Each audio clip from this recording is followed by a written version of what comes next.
Natalia de la Fosse is a Dutch-Ukrainian fashion illustrator, graphic designer, and owner of 1001 Vintage and Studio de la Fosse. Her illustrations are said to be completely captivating. Her use of color and mix of styles make every piece spring to life. Born in Ukraine, de la Fosse is an award-winning artist who studied art direction and graphic design in Amsterdam and now lives in the Netherlands with her family and pet cat. RENE GRUAU was a fashion illustrator whose exaggerated portrayal of fashion design through painting has had a lasting effect on the fashion industry. Because of GRUAU's inherent skills and creativity, he contributed to a change in the entire fashion industry through the new pictures that represented the already popular designs created by designers in the industry. The benefits, including economic stimulation and enhancement of advertising, are still present in the industry today via a new way of fashion illustration, fashion photography. GRUAU became one of the best known and favorite artists of the haute couture world during the 1940s and 50s, working with Femina, Marie Claire, L'Officiel, L'Album du Figaro, and an assortment of high-style magazines. GRUAU's artwork is recognized and commended internationally in some of Paris and Italy's most prestigious art museums, including the Louvre in Paris and the Blanc in Italy. In addition to his international fame and recognition, GRUAU's artwork is known for its timeless and enduring style. Born Renato Giavagli Ricciardelli degli Caminati in Rimini, Italy on February 4, 1909, GRUAU was the son of an Italian count, but instead of following in his father's footsteps and accepting the job of royal military commander, his passion and inclination for arts led him to a love and pursuance of fine arts. Rene's mother, Maria GRUAU, a French aristocrat, and his father separated when he was 3. He then moved to Paris with his mother. GRUAU then took his mother's last name, which is the name he is known by, opposed to his father's last name and royal connection. At 14, GRUAU began to support his mother and himself by selling drawings to the Milanese fashion journal Lidl. He demonstrated talent for drawing throughout much of his early life and worked as an illustrator for fashion magazines such as Femina, Marie Claire, and Vogue in Paris in his teens and early 20s. GRUAU found it difficult to find work during World War II and ultimately found little work for small or unestablished designers such as Christian Dior before he became popular during his time. He worked as he could and contributed to the concealment of Jewish refugees. GRUAU's artistic talent in fashion illustration merited him publication at the age of 14, and by the time he reached 18, he was published internationally in the US, Italy, and France. In his lifetime, GRUAU worked for numerous magazines including Marie Claire, Femina, Elle, Vogue, Harper's Bazaar, Fleur, L'Officiel, and Madame Figaro and L'Officiel. GRUAU was hired by major designers like Pierre Balmain, Christian Dior, Jacques Fath, Balenciaga, Elsa Schiaparelli, Rochas, Lanvin, Elizabeth Arden, and Hubert de Givenchy. GRUAU gave life to their haute couture clothing and expanded their popularity with his captivating illustrations. GRUAU's illustrations reinvented many of the designs and gave them lambency and radiance that the fashion industry previously lacked. GRUAU, whose posters often echoed both classical Japanese drawings and Toulouse-Lautrec sketches of fin de siècle Paris nightlife, was perhaps best known for creating the marketing images of Miss Dior perfume and for Rogue Baser lipstick. According to Alan Riding of the New York Times, everything he did, he evoked the glamour and style of the world of high fashion, because the technical age of the 20th century had yet to emerge. GRUAU's pictures were the advertisements of the time and gave marketing and presentation of clothing a new brilliant flair. GRUAU's first position as artistic director for advertising was in 1947 with Christian Dior. The two together formed the new look of the time, partially a result of Dior's designs and partially a result of GRUAU's combined interpretation and upgrading of old style graphic illustration. GRUAU formed a friendship with Dior that contributed to their successful collaboration and further enlargement of fashion advertisement, which a primary reason he is mostly remembered for his work with Dior. GRUAU moved to the United States in 1948 to work for Vogue and Harper's Bazaar. He remained with the magazine for 2 years and then went to work as sole illustrator for Flair. There were exhibitions of GRUAU's work at the Paris Musée du Costume in 1989 and Musée de la Publicité in 1999. Rimini, Italy's Riviera, has a permanent collection in its city museum. Today, GRUAU's works are collected and exhibited by the finest art institutions, including the Louvre in Paris. Fashion illustration is a field in which the best and most creative artists enter to promote the sale and growth of the fashion industry. RENE GRUAU is one of the most well-known and best fashion illustrators known due to his flair and unique approach. Fashion illustration is a huge part of the marketing approach the fashion industry takes in the promotion of its product. Without illustrators such as GRUAU, the fashion industry as a whole would be far less successful. With his new style of art and fashion, GRUAU reshaped marketing for the fashion industry forever. He set the scene for marketing for this industry for many years to come. Fashion illustration has been around for nearly 500 years. Not only do fashion illustrations show a representation or design of a garment, but they also served as a form of art. Fashion illustration shows the presence of hand and is said to be a visual luxury. More recently, there has been a decline of fashion illustration due to increases in technology. In the late 1930s, when Vogue began to replace its celebrated illustrated covers with photographic images, the demand for fashion illustration saw a dramatic decline.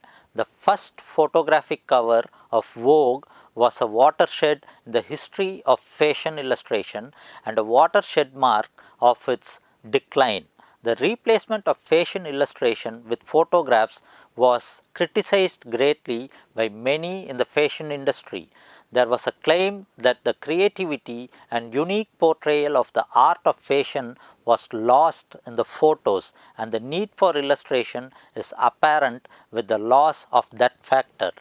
Fashion advertising today is dominated by photography, but the influence that fashion illustration had on the industry is the component that set the scene for today's fashion advertising technique.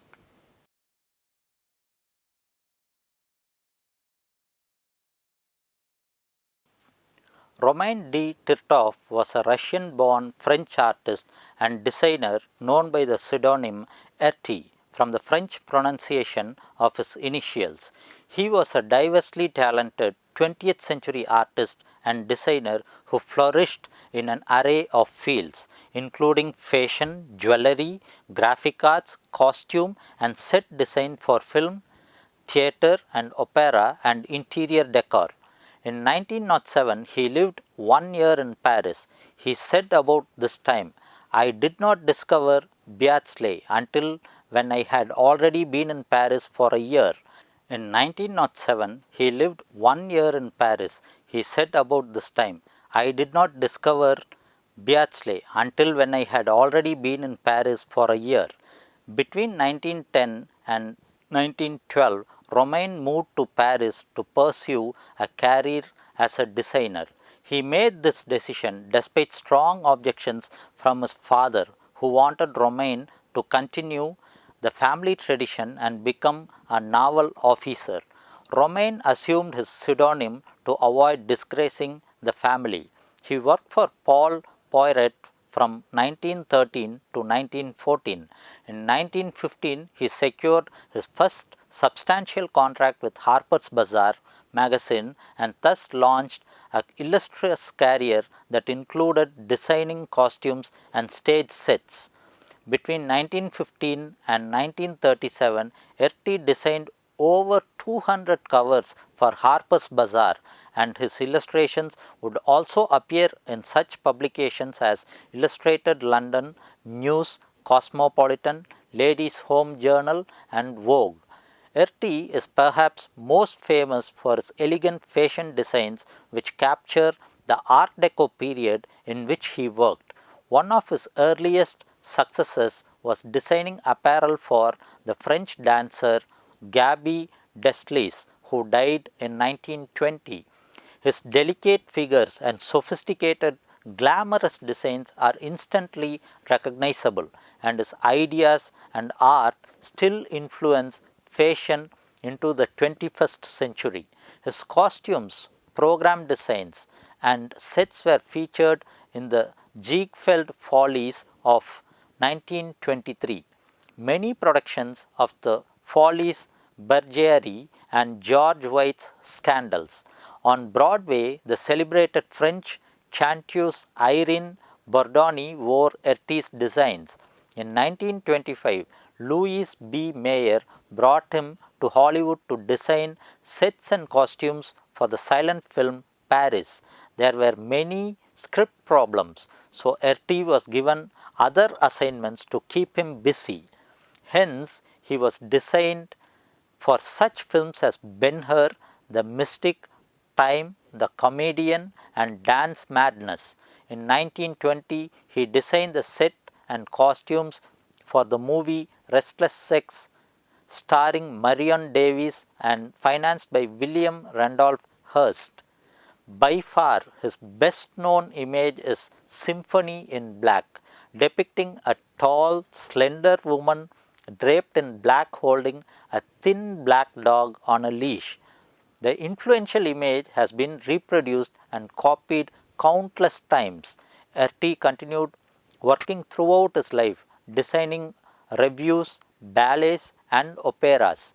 He had a major rejuvenation and much lauded interest in his career during the 1960s with the Art Deco revival. He branched out into the realm of limited edition prints, bronzes, and wearable art. 2 years before his passing, Erty created 7 limited edition bottle designs for Courvoisier to show the different stages of the cognac making process from distillation to maturation. In 2008, the eighth and final of the remaining Erty design Courvoisier bottles containing Grand Champagne cognac dating back to 1892 was released and sold for $10,000 apiece. His work can be found in the collections of several well-known museums, including the Victoria and Albert Museum and the Metropolitan Museum of Art, and a sizable collection of work by Erty can be found at Museum 1999 in Tokyo. Erty's famous work is Things I Remember, an autobiography, Quadrangle, the New York Times Book Company.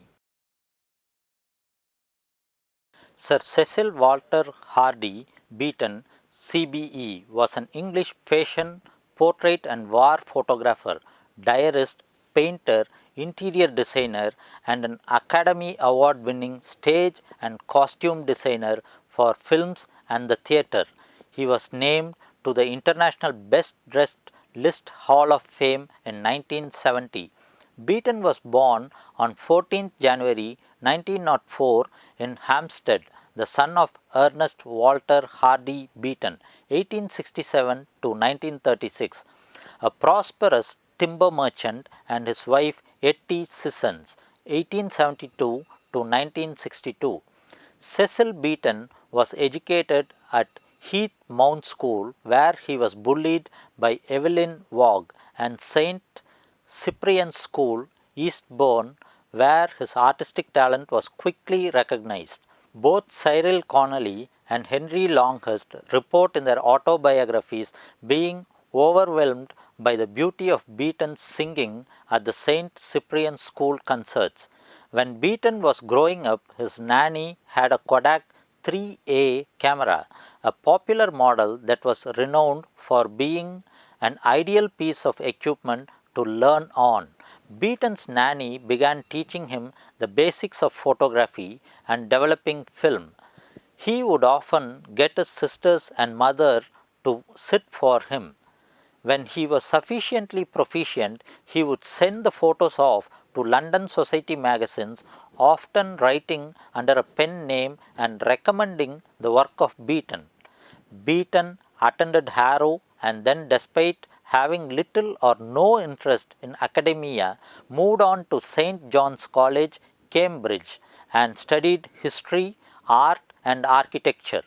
Beaton continued his photography and, through his contacts at the university, managed to get a portrait depicting the Duchess of Malfi published in Vogue. It was actually George Daddy Reynolds, a slightly out of focus snapshot of him as Webster's Duchess of Malfi standing in the subaqueous light outside the men's lavatory of the ADC Theatre at Cambridge. Beaton left Cambridge without a degree in 1925 after proving hopeless as an office employee in his father's timber business. He spent many lugubrious months learning to be an office worker with a cement merchant in Holborn. This resulted only in an orgy of photography at weekends, so he decided to strike out on his own. Under the patronage of Osbert Sitwell, he put his first exhibition in the Cooling Gallery, London. It caused quite a stir. Believing that he would meet with greater success on the other side of the Atlantic, he left for New York and slowly built up a reputation there. By the time he left, he had a contract with Condé Nast Publications to take photographs exclusively for them for several £1,000s a year for several years to come. For 15 years between 1930 and 1945, Beaton leased Ashcombe House in Wiltshire, where he entertained many notable figures including Greta Garbo. In 1947, he bought Reddish House, set in 2.5 acres of gardens approximately 5 miles to the east in Broad Chalke. Here he transformed the interior, adding rooms on the eastern side, extending the parlour southwards and introducing many new fittings. The upper floor had been equipped for illegal cockfighting at the beginning of the 20th century, but Beaton used the cages as wardrobes to store the costumes from a set design of My Fair Lady. He remained at Reddish House until his death in 1980 and is buried in the churchyard.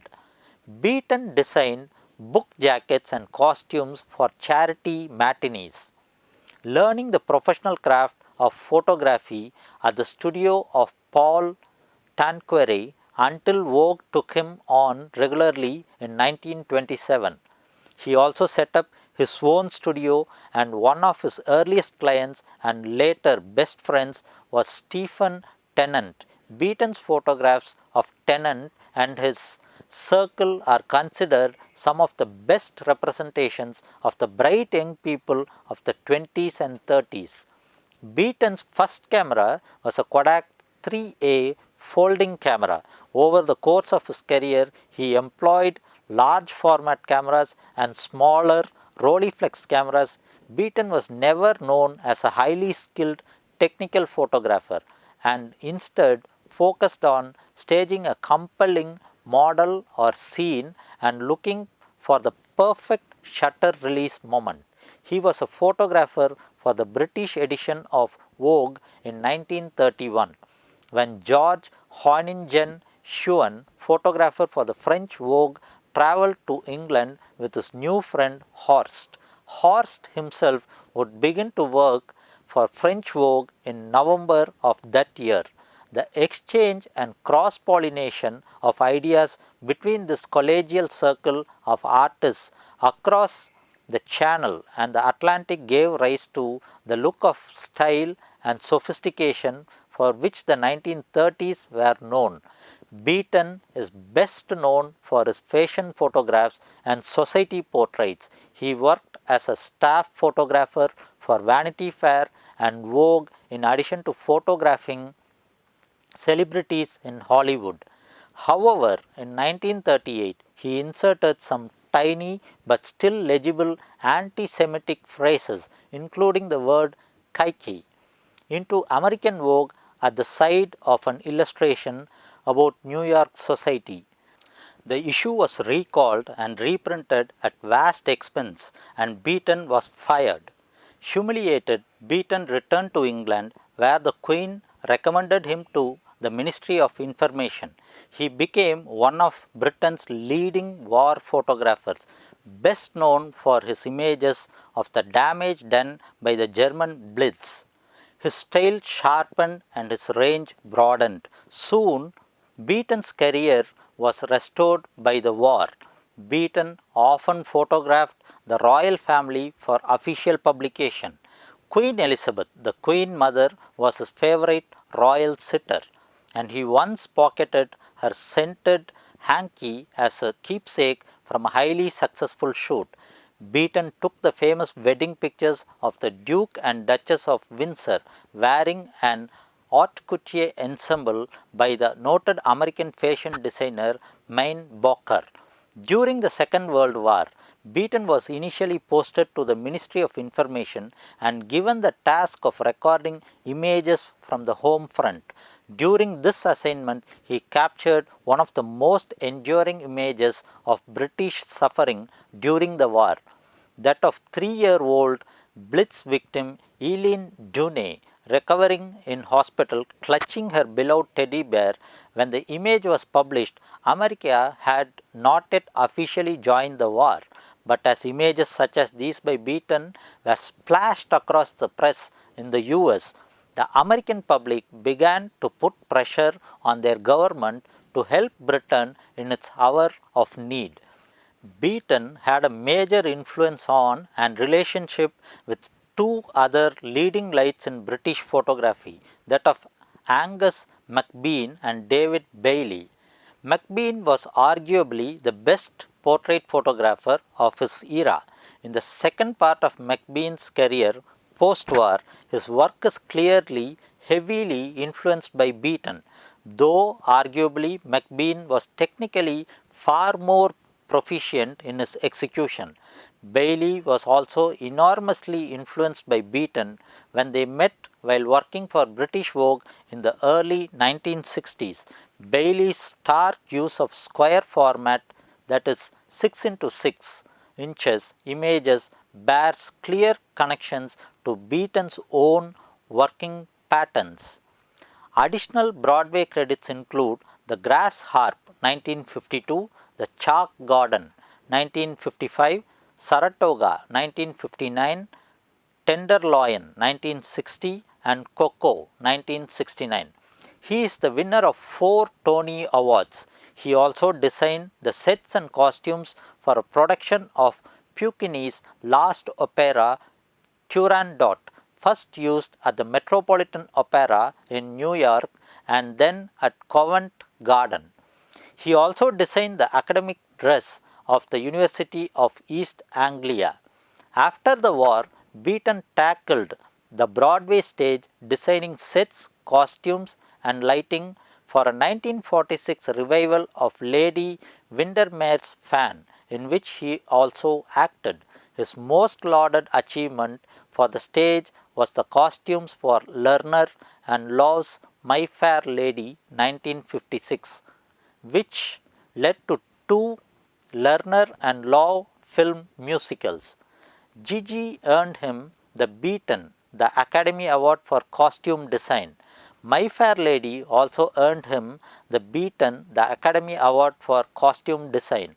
He also designed the period costumes for the 1970 film On a Clear Day You Can See Forever.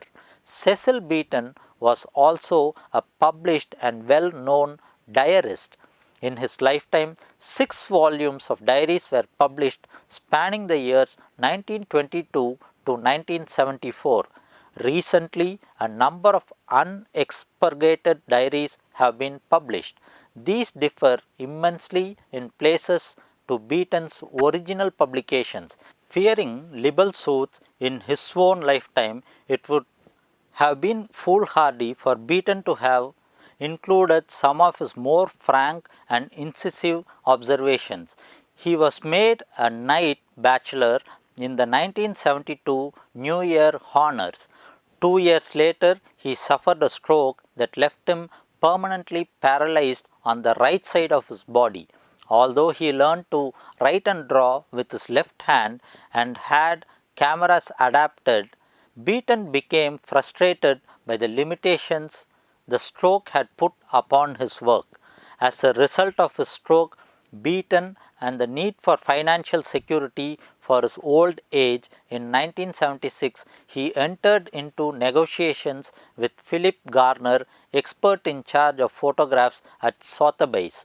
On behalf of the auction house, Garner acquired Beaton's archive, excluding all the portraits of the royal family and the 5 decades of prints held by Vogue in London, Paris and New York. Garner, who had almost single-handedly invented the photographic auction, oversaw the archive's preservation and partial dispersal so that Beaton's only tangible assets and what he considered his life's work would ensure him an annual income. The first of 5 auctions was held in 1977, the last in 1980. The great love of his life was the art collector Peter Watson. Although they were never lovers, he had relationships with various men, including former Olympic swordsman Kin Hoytsma. He also had relationships with women, including the actresses Greta Garbo and Coral Brown, the dancer Adele Astaire, as well as the British socialite Doris Castle-Ross. By the end of the 1970s, Beaton's health had faded. In January 1980, he died at Reddish House, his home in Broad Chalke in Wiltshire, at the age of 76. These are the honors, awards and medals given to Cecil Beaton. Tony Award for Best Costume Design for Quadrille Play 1955, CBE 1956. Tony Award for Best Costume Design for My Fair Lady 1957. Fellow of the Ancient Monuments Society 1957. Academy Award for Costume Design for Gigi 1958. Tony Award for Best Costume Design for Saratoga 1960. Chevalier de la Légion d'Honneur 1960. Academy Award for Best Art Direction for My Fair Lady 1964.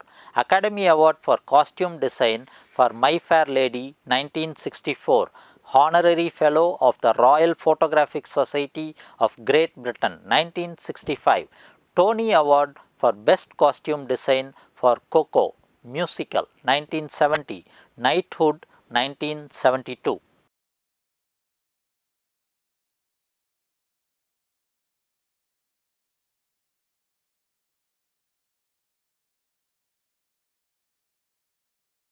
Carl Erickson was a renowned fashion illustrator and advertising artist. He is especially well known for his work for Vogue and Coty Cosmetics. From around 1917, he usually signed his work Eric, the name he is most known by in the fashion and illustration world. We will now look at some of ERICKSON's illustrations.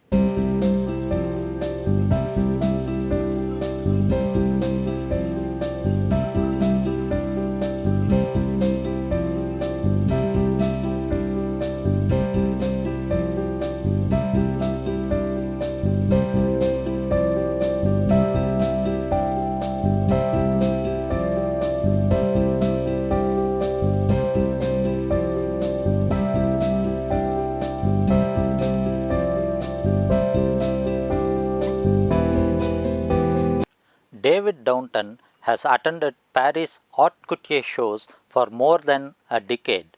His illustrations chart both the backstage and front of house of the couture world.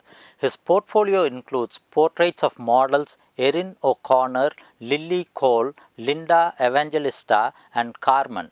His reports have appeared in the Times, the Sunday Times, the Saturday Telegraph, Harper's Bazaar, Australia, and the Independent, as well as Visionnaire and Vogue, and he was commissioned to create an illustrated couture portfolio for Vogue China. David Downton's commercial clients include Tiffany's, New York, Saks, Fifth Avenue, Selfridges, Harvey Nichols, Burberry, and the British Fashion Council. His work has been exhibited in solo shows at the Coningsby Gallery, London, and at the Couture Wire Show at London College of Fashion's Fashion Space Gallery. Downton has also collaborated with supermodel Erin O'Connor on a number of occasions, including shows at the Rothstein Gallery, New York, and at the Joyce Ma Gallery, Palais Royal, Paris. In 2006, he was commissioned by Browns to design the Christmas window display and invitation of their South Molton Street store. His work has featured on the front cover of a special edition of Jane Austen's Emma produced by the Daily Telegraph and on the cover of Callie Blackman's 100 Years of Fashion Illustration. Downton's most recent achievements have seen him established as Vanity Fair's celebrity portrait artist and artist in residence at Claridge's, London, which hosted an exhibition of portraits he had made in the hotel's fumoir of some of fashion's most well-known faces, including Paul Smith, Diane von Furstenberg, and Albert Elbaz.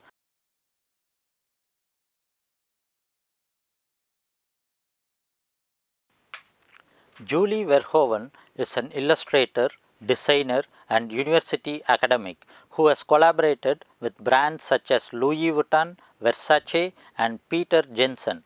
While she is recognized primarily for her work in fashion, she has also contributed illustrations to books, magazines, and album covers. Her work has been widely exhibited, including at London's Hayward Gallery. She is a design academic at both Central St. Martin's and the Royal College of Art, with recurring retro references, particularly to the 1970s and pop culture. Her illustrations have been described as whimsical and rock and roll meets rainbow. Her drawings, sculptures, assemblages, installations, and video combine a rawness at times reminiscent of punk with a bewildering sensuality and a strong sense of color and texture. Born in Sevenoaks, Kent in 1969, Verhoeven studied fashion at Kent Institute of Art and Design, now University for the Creative Arts. Graduating in 1987, she worked first as an assistant for John Galliano and later for Martin Sitbon in Paris. In 2002, the GRUAU by Julie Verhoeven fashion line was first shown at London Fashion Week, returning for the spring 2003 shows. Following GRUAU, Verhoeven focused on consulting and design collaborations. She has worked with many major fashion brands including Louis Vuitton, Versace, Mulberry, and H&M. She also worked with Susan Clemens and Ignacio Ribeiro during their design direction at Carcharal. Verhoeven's illustrations have been widely exhibited internationally, including MU, Eindhoven and Vera Gleim, Cologne. She has also delivered a presentation at the VN Day and held an exhibition fannying around at the Hayward Gallery's Space Concrete. In 2006, London exhibitions included St. James in Bloom at the Economist Plaza. In 2013, she designed the artwork and created an installation, Ladies Let's Rip, for Bath in Fashion 2013 at the Holborn Museum. In 2014, activities included a collaborative exhibition with Jimmy Maris at Hordala Land Art Centre, Bergen. Verhoeven combines illustration projects and design collaborations with part-time teaching. She has been a tutor on the MA Fashion course at Central St. Martin's since 1996 and teaches on the Women's Wear program at the Royal College of Art, where she is also an honorary fellow. Julie Verhoeven's publications are A Bit of Rough with text by Spanninx, Angelique, MU Gallery, Eindhoven, 2009. Gas Book 13, Gas as Interface Company, 2004. Fat Bottomed Girls, 003, with text by Cole, Betham, TDM, 2002.